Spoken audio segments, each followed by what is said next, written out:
Okay, I had some questions about barrel staves, like the stave tree, and what makes a stave tree, and what kind of quality log. Ooh, how's that? That's a little better. You can see my ugly face now. Um, it. What makes a stave tree? Well, obviously, it's got to be good and clean. They buy it out to mid to high grade white oak, and let's see here. Like, see, they was asking about like sweep, how much allowable sweep is in it, and like the knots and things like that. So I'll tell you what, we got this fine, where's my finger, this fine tree right here.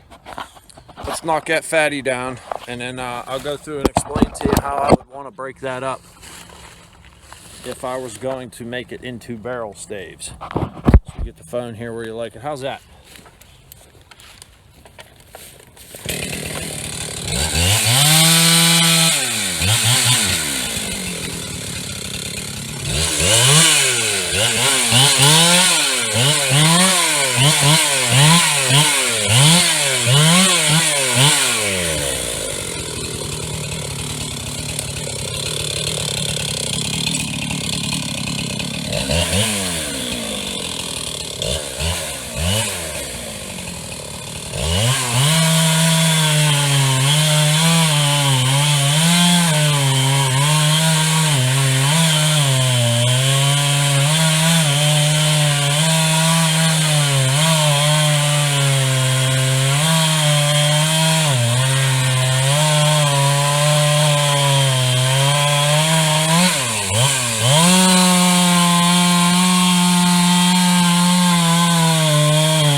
Okay, let's go take a look. I'm gonna shut this off so I can switch the camera around.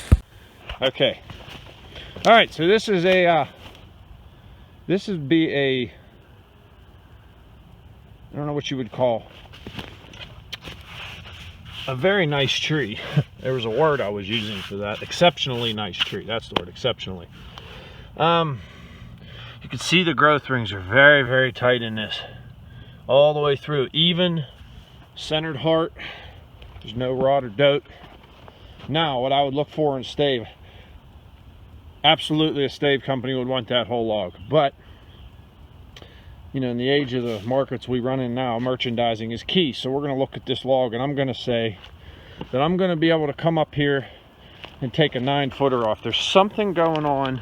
Can you see the irregularity in the bark right there? One time there was a limb there, I bet. So we're going to come up 9 foot and take a 9-footer off of that, and that'll be designated as veneer.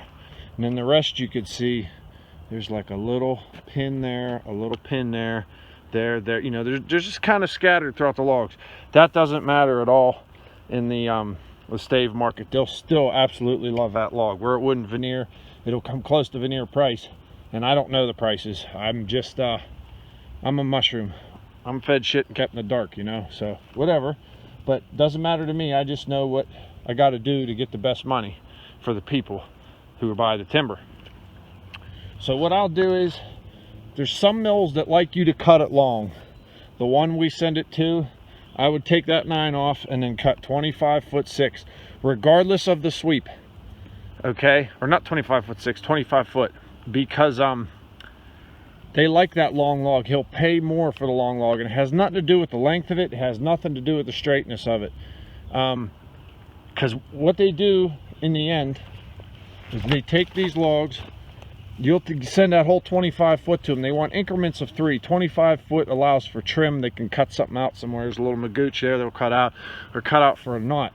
So what he'll do is they take that log there and it gets debarked. Or no, it gets sawn first. They'll cut it into 3-foot sections. I don't know if it's exactly 3 foot or if it's a little more than 3 foot. I don't know that. Maybe I can get over to that mill and get a tour, but the one wants it long. But they'll chop that up into 3-foot sections, and then so there can be, you know, sweeping the log, because they're only cutting, especially a log that big, they're just cutting little 3-footers out of it. All that sweep goes away. There's hardly no waste in the sweep. And these knots here, they're okay, because you see we got about 3 foot in between them. They can cut that imperfection out of there, and long as there's not like a ring of them knots around, that's still a 3-sided good log. What they'll do after these are cut, and there's a lot of videos on how barrel staves are cut and stuff on YouTube, but if you look, what they're going to do to that log is they're going to quarter saw it. So they'll cut these down into 3-foot chunks, then that log will go through a saw and it'll split it this way, then they'll split it this way, and then just, you know, go through the quarter saw process. They'll take a plate off there, off there, off there, off there, off there, until there's nothing left of that quarter. So if you have a bad quarter, like where them knots are, they can cut that out. It's not a big deal. They don't pay as much for that. You do get some deductions for that, but that's just how it goes. So sweep doesn't really matter. Big knots, if you leave, long as they have, you know, increments of 3 in between the knots, they'll still take them. They just cut them out. You don't get paid for that section they cut out, which is not a big deal because we cut it out anyways. So, but see, like that one there, that white oak got that big bow sweep to it. That'll stave clean up into there. There's a big double limb. I don't know if you can see it. That one will cut off and send it. There's still 3 good faces on that, but that whole thing will stave, even though it's bowed like that. Whereas if you send it to a grade mill, you'd have to chop that into 8s or 10s. You'd have to keep them short because you'd just lose too much in your sweep. So, but I hope that clarifies some questions for some people. I mean, I'm no master on it. That's just what I'm told. The other stave mill we send it to likes it chopped down, 12s, 15s. You know, I'll do 12'6", 15'6", 9-footers. You could send as short as a 6-footer to them, a good clean 6-footer. They'll take that. So, like I said, increments of 3. They're just going to chop it down. But stave market's doing pretty good right now. The happening thing is your locally brewed whiskeys and wines and all that stuff. There's just a big market for barrels right now, so it's doing good. Unfortunately, not red oak is not doing the same, but it'll come back someday. It always does. Supply and demand, it's just laws. But all right, I hope that clears you up, and I hope you guys enjoyed.